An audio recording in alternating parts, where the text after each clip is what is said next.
aí pessoal, bom dia, boa tarde, boa noite, boa madrugada, tá tudo bem com vocês? Espero que sim.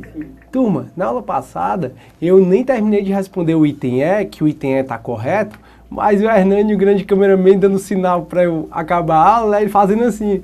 E eu entendi que era como se o áudio não tivesse mais dando certo. Eu digo, não acredito, acabei logo a aula. Deixa eu só falar o item E da quinta questão ainda, que ele está correto, né? Já que a quinta questão estava procurando a questão incorreta, então o item E está correto e a gente passa a falar um pouquinho mais de ação penal resolvendo questões.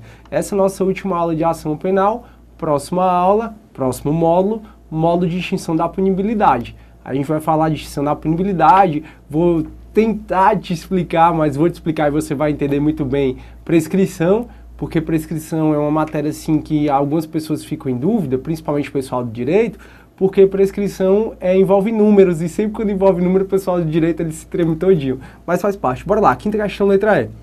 Pode ser exercida a ação penal privada subsidiária da pública na hipótese de não oferecimento da denúncia pelo Ministério Público no prazo legal em crimes de ação penal pública incondicionada ou de ação penal pública condicionada à representação.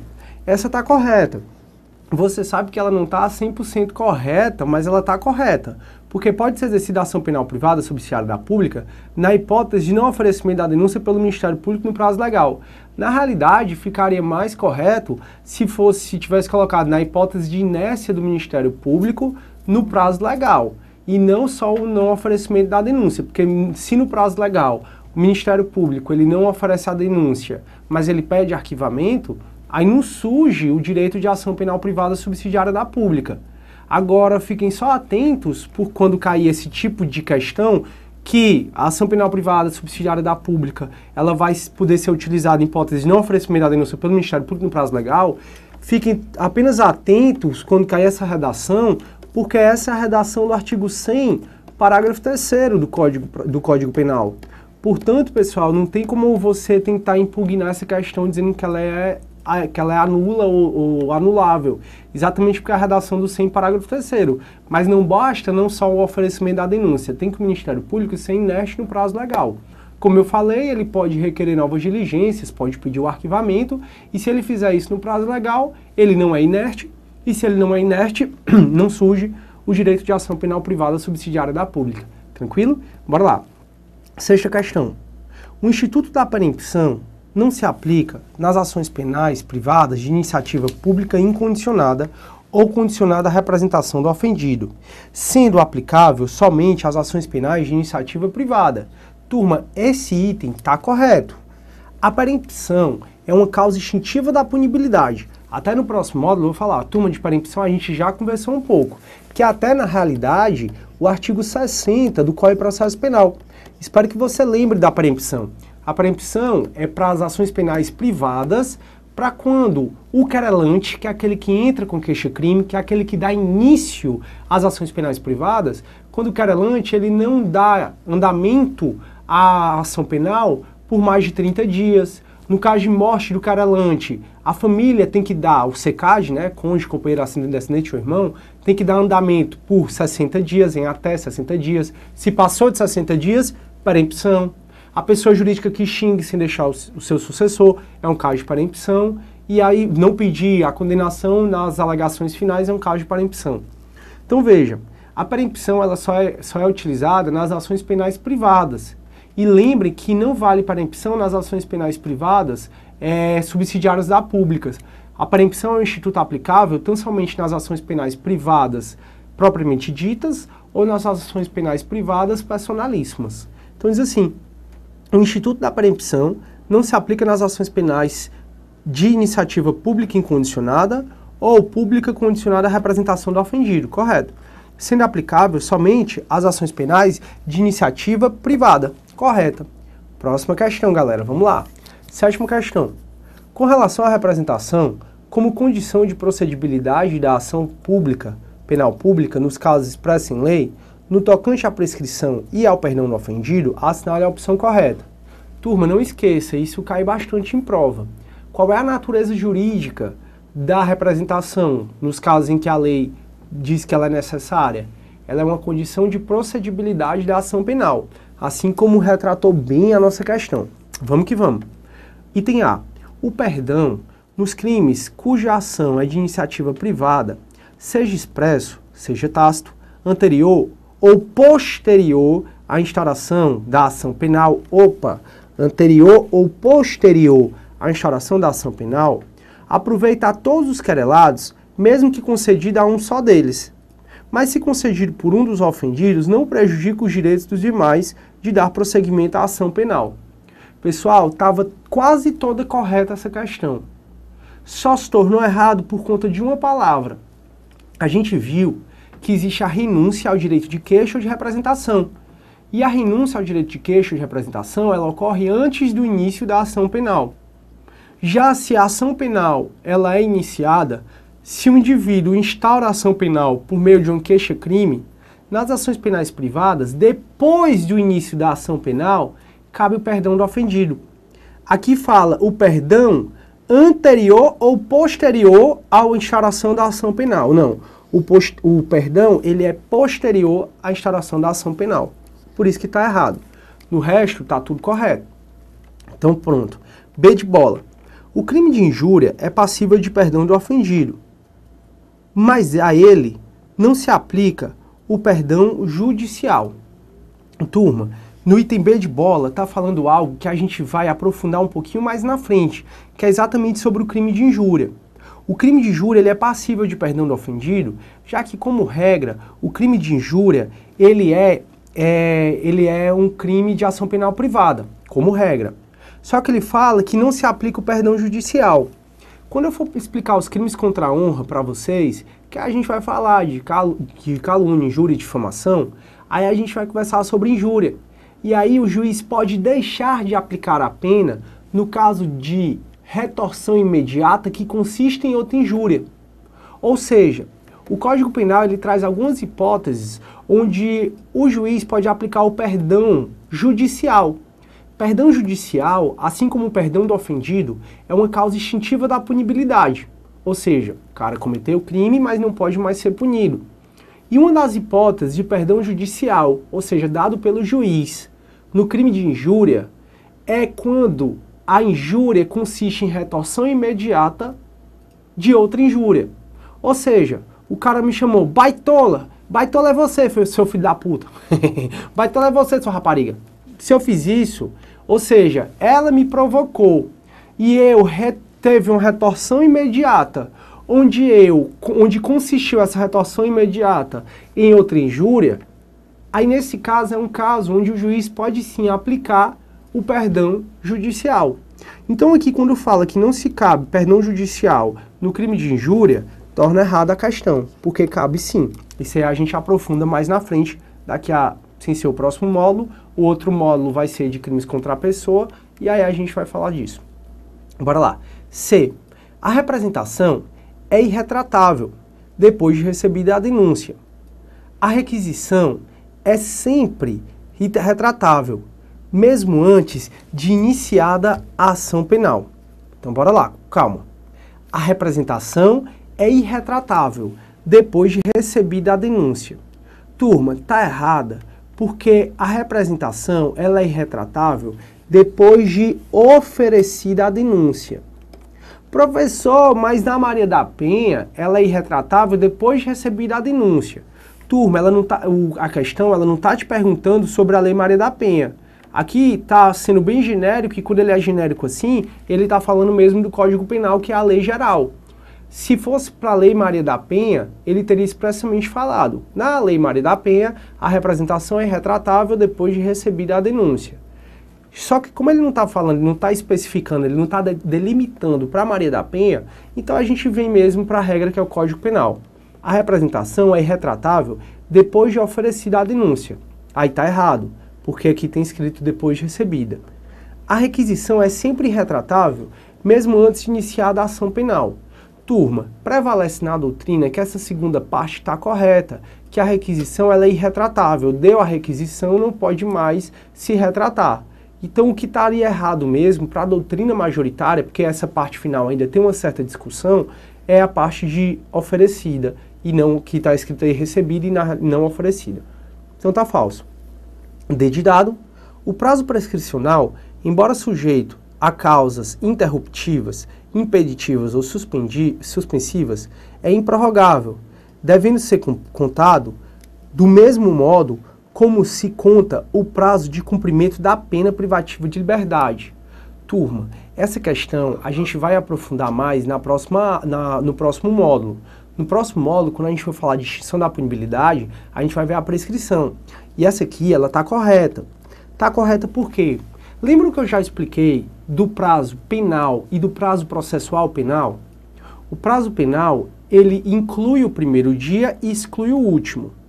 Ou seja, o prazo penal, ele é menor do que o prazo processual penal. Porque o prazo processual penal não computa o primeiro dia e computa o último. Aí eu conversei com vocês e disse assim, turma, não estou escrevendo porque isso a gente já conversou. Eu conversei com vocês e disse assim, turma, se você quer saber se um prazo é penal ou um prazo é processual penal, você tem 99% de acertar se pensar da seguinte forma. Para o réu, é melhor que o prazo seja menor ou é melhor que o prazo seja maior naquele caso concreto? Se naquele caso concreto for melhor para o réu que o prazo seja menor, aí ele é um prazo decadencial. E aí a gente viu que a representação, aquele prazo de 6 meses, é um prazo decadencial. A gente viu que a prisão, ela é contada como prazo penal. Porque a decadência, como eu estava falando, ela é um prazo penal, porque o importante para o réu é que aquele prazo de 6 meses seja menor. Então é um prazo penal. A pena privativa de liberdade, ela é contada também como prazo penal, porque é importante para o réu que a pena privativa de liberdade seja contada em menor prazo. A prescrição, ela é uma causa extintiva da punibilidade que beneficia o réu. Então é melhor que a prescrição seja contada maior ou é melhor que a prescrição para o réu, tá? É melhor que a prescrição seja contada de menor. Para o réu, é melhor que a prescrição seja contada menor, de forma com prazo menor. Dessa forma, a prescrição, ela tem um prazo penal. Então quando ele fala, o prazo prescricional, embora sujeito a causas interruptivas, impeditivas e suspensivas, a gente vai ver quais são essas causas. De interromper, de impedir e de suspender. Próximo módulo. É improrrogável, é mesmo, devendo ser contado do mesmo modo como se conta o prazo de cumprimento da pena privativa de liberdade. Correto. Inclui o primeiro dia e exclui o último. Artigo 10 do Código Penal. E se acabou, acabou. Não tem mais que dizer que a prescrição acabou em feriado e prorroga para o dia seguinte. Não. Por quê? Porque a prescrição, ela é melhor para o réu que ela aconteça. Então é melhor que o prazo seja menor. Então essa está correta, a D de dado. E E de Eva, são causas interruptivas do curso da prescrição, a gente vai estudar esse próximo módulo. Entre outras, a decisão confirmatória de pronúncia, está correta. O acórdão confirmatório da condenação prolatada em primeira instância. Turma, não existe acórdão em primeira instância. Em primeira instância, existe sentença. Se tivesse dito o acórdão confirmatório da condenação prolatado em segunda instância, estaria correto. Porque em primeira instância não existe acórdão. Primeira instância é o do juiz. E o juiz ele não profere acórdão, o juiz profere sentença. Portanto, essa aqui está errada. O início do cumprimento da pena e a publicação da sentença condenatória. O que está errado mesmo é essa parte, o acórdão confirmatório da condenação prolatado em primeira instância. Essa parte, sim, ela está errada. Oitava questão. O perdão do ofendido. Item A. Não é admissível fora do processo. Turma, lembrem que o perdão do ofendido, ele pode ser de forma expressa ou de forma tácita. E o exemplo que eu te dei de forma tácita, que é o exemplo que está em todo o livro, até que cai em prova, é o seguinte exemplo. Eu entrei com a queixa-crime contra o Roberto, que é o nosso grande cameraman hoje, e eu digo, e de repente eu chamo o Roberto para ir para o aniversário da minha filha, do meu filho, para o meu aniversário, chamo ele para tomar uma, e aí eu converso, digo besteira, esse mundo, não sei porque que a gente se processa. Turma, nesse caso, é um perdão tácito. E o perdão tácito, ele pode ocorrer fora do processo, tem nem como ocorrer, na realidade, no processo, porque aí seria expresso. Então estaria falso. O perdão é admissível, sim, fora do processo. B. Não aproveita aos demais querelados se concedido. Falso. Lembra do princípio da indivisibilidade. o perdão concedido a um dos querelados aproveita a todos, mas aí ele vai continuar em relação aos que recusar. C. É admissível, mesmo depois de passar em julgado, a sentença condenatória. Falso. O perdão, ele só é admitido até o trânsito em julgado da sentença penal condenatória. Então, qual é o lapso temporal que você pode pedir o perdão? Você pode conceder o perdão do ofendido? Depois do oferecimento da denúncia, ou seja, com o início da ação penal, até o trânsito em julgado da sentença penal condenatória. Porque transitou em julgado a sentença penal condenatória, não cabe mais o perdão do ofendido. Está errado, portanto. D de dado. Não produz efeito se o querelado recusa. Está correto. Ou seja, pessoal, o perdão judicial, ele é uma causa extintiva da punibilidade e a gente já conversou que ele depende, sim, do consentimento do querelado. O querelado é aquele que está sofrendo a queixa-crime. Então, quando ele diz que não produz efeito se o querelado recusa, está correto, porque o perdão precisa do consentimento. E é de Eva, prejudica o direito dos outros se concedido apenas um dos ofendidos. Falso. Se sou eu e o Roberto os que foram ofendidos por um crime de ação penal privada, a gente entra contra o Hernani, porque o Hernani ofendeu a gente, crime de injúria contra nós dois. Eu perdoo o Hernani, isso não prejudica o direito do Roberto de continuar na ação penal. Então essa está errado porque está falando que prejudica o direito dos outros se concedidos apenas por um dos ofendidos. Não, não prejudica o direito do Roberto se eu conceder. Portanto, essa está falsa. Próxima questão, pessoal. Nona questão. A nona diz assim: de acordo com o Código Penal, pode-se afirmar, item A, a representação será irretratável depois de recebida a denúncia. Falso, artigo 100, parágrafo 3º. A representação será irretratável depois de oferecida a denúncia e não recebida, depois de oferecida a denúncia. B de bola. O direito de queixa pode ser exercido mesmo depois de renunciado tacitamente. Falso, pessoal. A renúncia, tanto a renúncia ao direito de queixa ou de representação, bem como o perdão do ofendido, nós vimos que ambos podem ocorrer de forma expressa ou tácita. E se ocorre a renúncia ou o perdão de forma expressa ou mesmo tácita, extingue a punibilidade. A pessoa não tem mais como se arrepender e ajuizar a ação penal ou mesmo prosseguir na ação penal. A B então diz: o direito de queixa pode ser exercido mesmo depois de renunciado tacitamente. Falso. Não pode ser exercido. Não pode ser exercido. Tá falso. C de casa. O ofendido decai do direito de queixa ou de representação se não o exerce dentro do prazo de 6 meses. Veja que ele fala, ó, decai.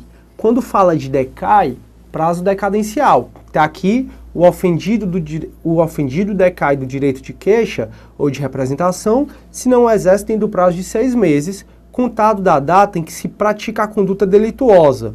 Falso. Contada do dia que ele conhece a autoria delitiva.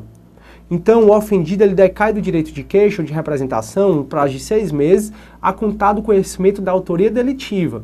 Ou seja, a contar do dia em que ele venha a saber quem foi o autor do crime.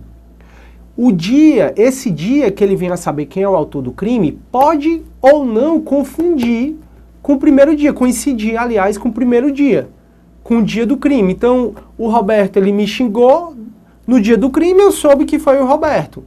Só que pode ser, por exemplo, no caso do estupro, né, até que eu já brinquei com vocês, o João foi estuprado, ou o José, ou quem quer que seja, e aí eu pergunto: e aí, cara, quem foi que te estuprou? Ah, não sei, eu tava de costas. Ah, ele não sabe quem é? Então não tá correndo 6 meses. Só corre 6 meses depois que ele toma conhecimento da autoria do delito.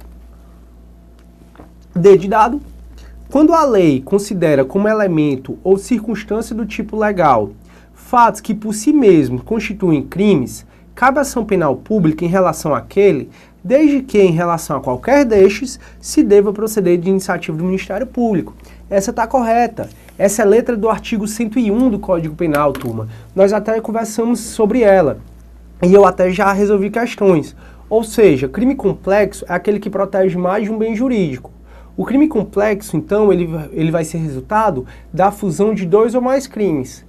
Aqui está falando que a ação penal do crime complexo vai ser pública sempre que a ação penal de quaisquer dos crimes que foram fundidos for pública.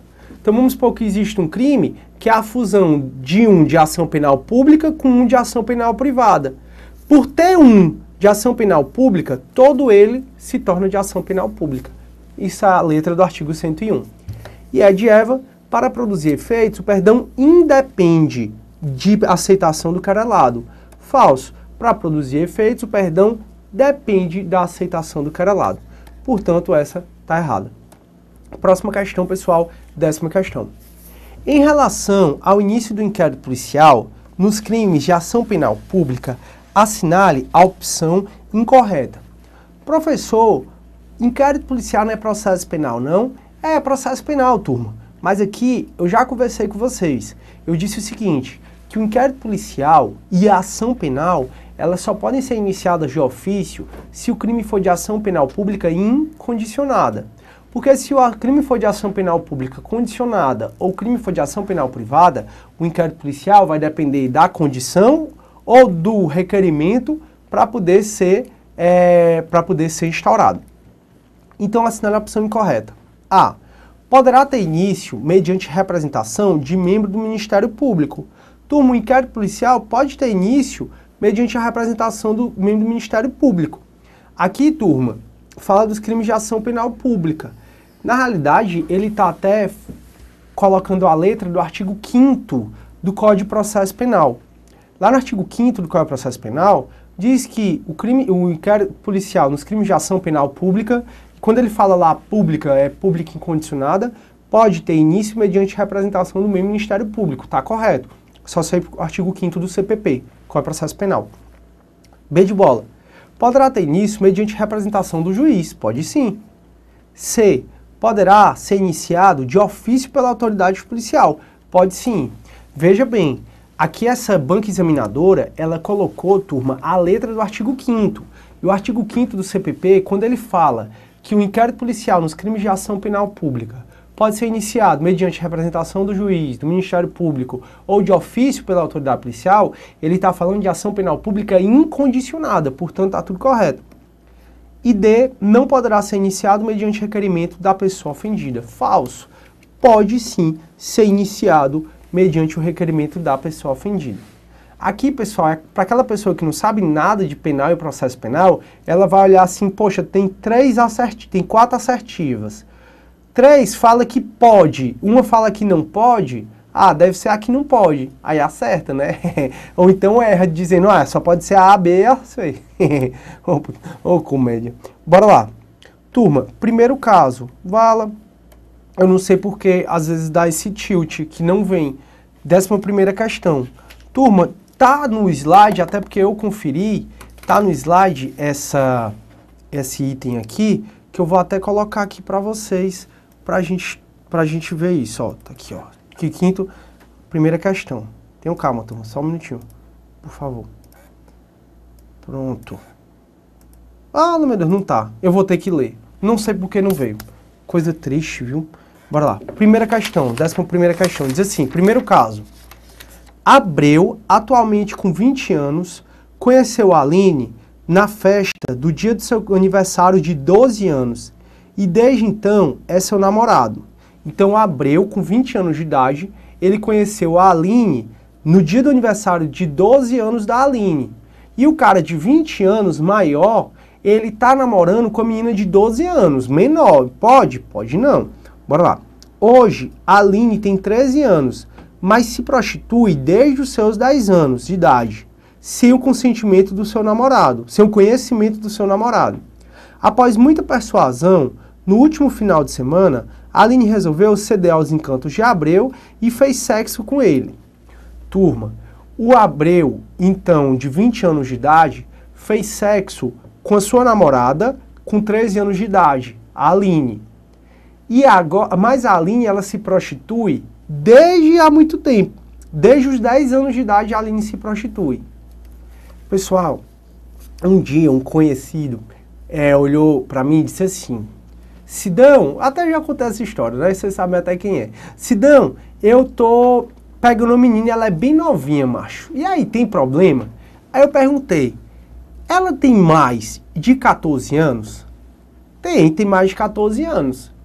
E ela, quando cede, ela quer ou tu força? Não, ela cede, ela é muito doida, é uma devassa na cama. Eu digo, aí é?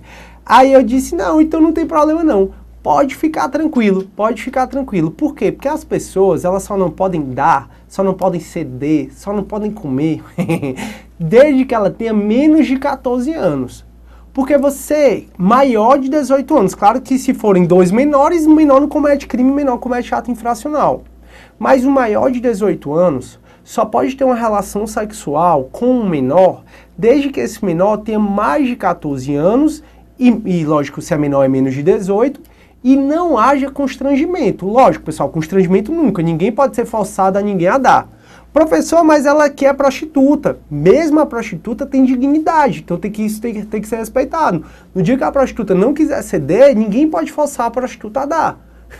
Então veja, no caso, se o maior de 18 anos quiser ter relação sexual com o menor de 18 anos, primeiro, essa relação tem que ser consentida. Segundo, esse menor de 18 anos tem que ter mais de 14.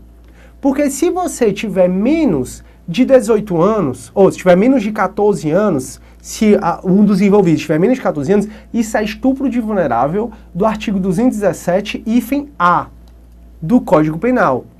O estupro de vulnerável, nós já conversamos, é um crime de ação penal pública incondicionada. O estupro, como regra, é um crime de ação penal pública condicionada à representação.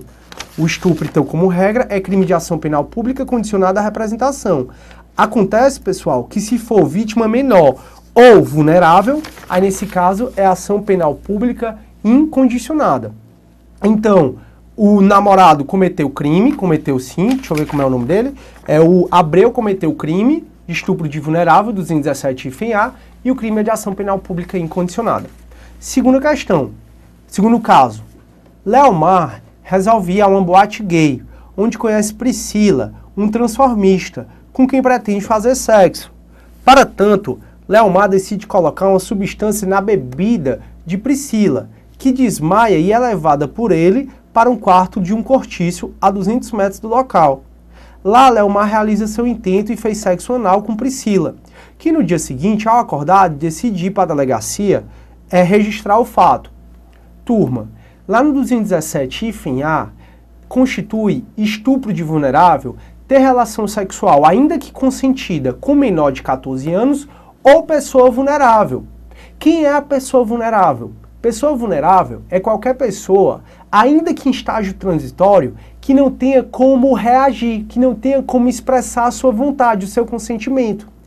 No momento em que o Leomar deu Boa Noite Cinderela, por exemplo, para a Priscila e a Priscila desmaiou, a Priscila se torna um vulnerável. Então, nos dois casos é estupro de vulnerável e nos dois casos o crime é de ação penal pública incondicionada.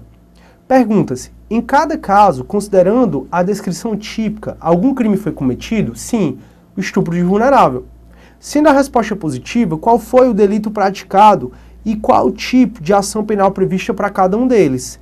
Sim, nos dois casos é ação penal pública incondicionada e é estupro de vulnerável. E essa é a resposta do item E, ó. Sim, estupro de vulnerável, ação penal pública incondicionada, primeiro caso. Segundo caso, sim, estupro de vulnerável, ação penal pública incondicionada. Essa então aí está correta. Eu vou ajeitar lá o slide, pessoal, para vocês terem o texto completo e eu desejo tudo de bom, bons estudos. Tchau, tchau.